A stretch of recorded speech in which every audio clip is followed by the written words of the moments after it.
Hi, hello, positive readers. It's Positive Writer here today with another video. Today, we're going to be reading my Legend of Korra fanfiction from like 2014.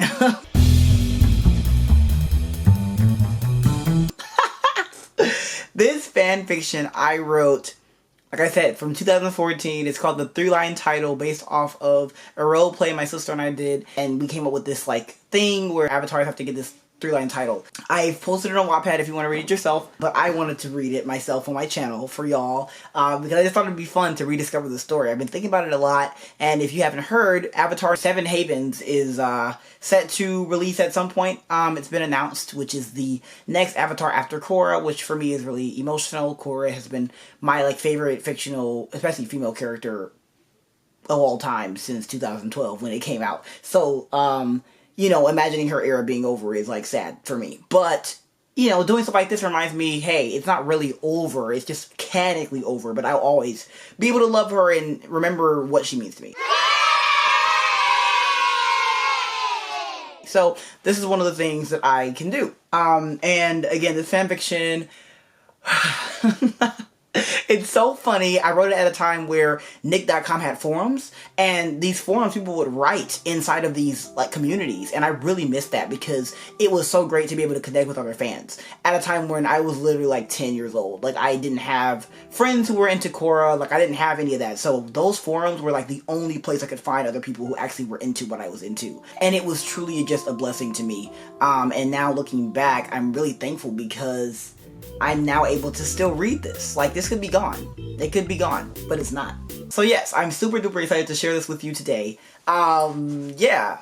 So I'm probably just gonna do one chapter, depending on how short it is for this video. And then we'll see. But yeah, so you're reminded to write fanfiction, because why not? Writing for fun is so important, and I'm thankful to be reading this because it's reminding me to do it. So right off the back, we have the story description, which says, the new avatar, Azaria, is put to the test when the crew, a non-bender empowerment movement, or group, recruits her for a mission, forcing her to live out her new destiny as the avatar, to get the 3-line title. Little backstory context. I wrote this at a time when season 1 had barely finished. So I literally, this story has like 100 chapters in it. I'm not even gonna front with you. I wrote a lot. But I wrote it at a time before season 2 even came out. So this is all from the standpoint as if the show was only season 1, only Equalist movement, only Amon, and now Korra's era is over and now there's a new avatar. So, you know, take with that what you will. I'm really excited to see what I did with this. I've read it multiple times, obviously, but like,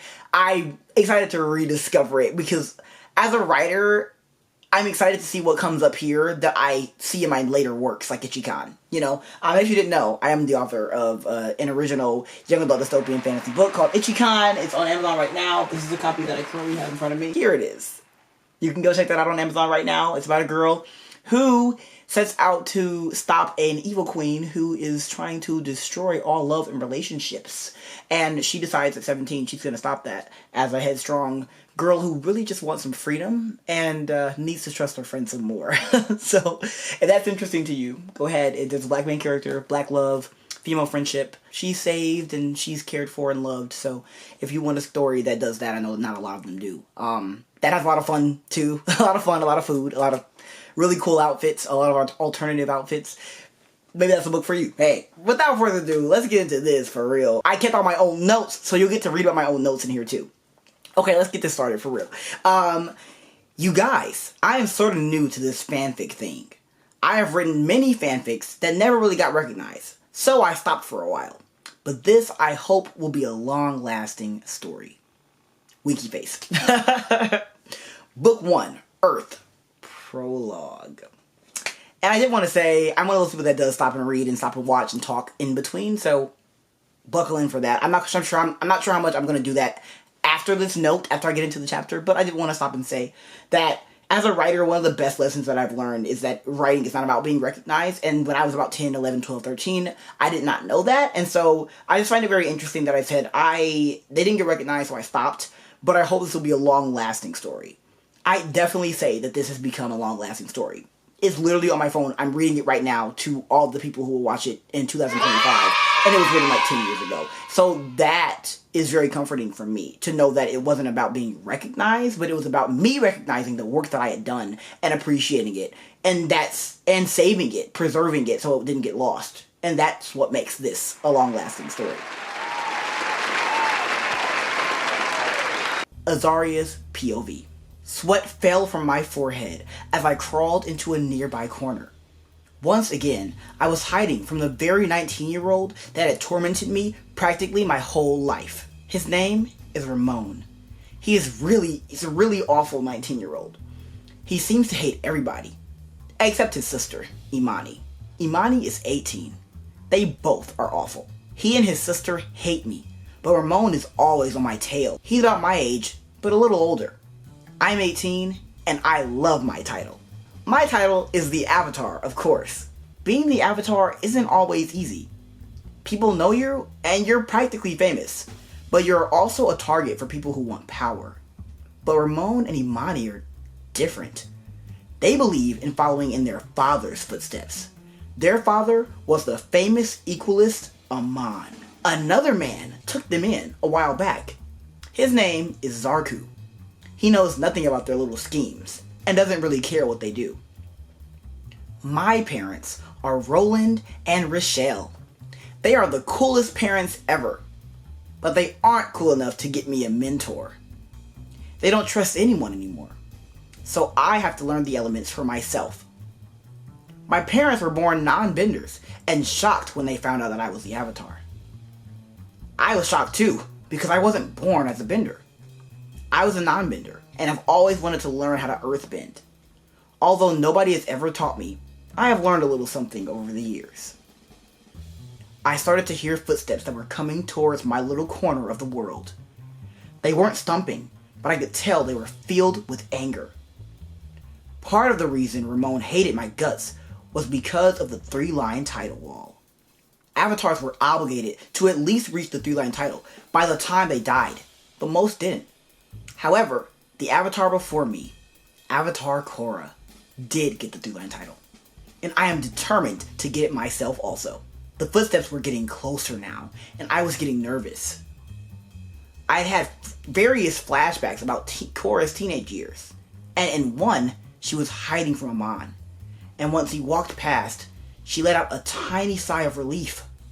Turns out, Amon can sense that kind of stuff, and bloodbended her out of her hiding spot. Thank God Ramon isn't a waterbender. I could see Ramon's furious feet walking towards me, and I prayed they would turn the other way. But they never did, and they kept coming. I could have earthbended him, but I didn't want it to backfire on me. I lightly pushed my golden brown hair out of my eyes, and moved back a bit, until my back was up against the wall. Ramon's footsteps had stopped. I could tell that he was looking around. I just didn't know what or why he was doing it. I slightly cocked my head up so I could look him straight in the face. He was looking in different directions, like he was making sure no one was there. Then he finally turned counterclockwise and walked away.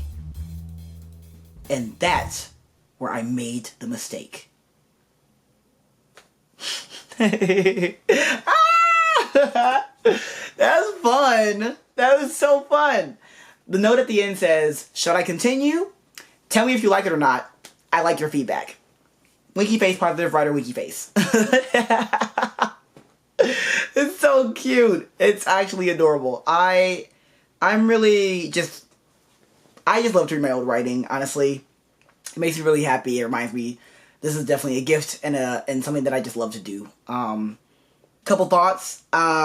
Spoiler for Legend of Korra, but it's season 1 only, probably. That was chapter 1. Oh my gosh. I hope y'all enjoyed it. I mean, it was fun. It was kind of short. 500 words. Yeah, it's kind of short. I kind of want to read another one. I'm just saying. Chapter 1. Getting away. Azaria's point of view. I slid out from my hiding spot and started running down the dark corridors that pretty much made up this warehouse we were in.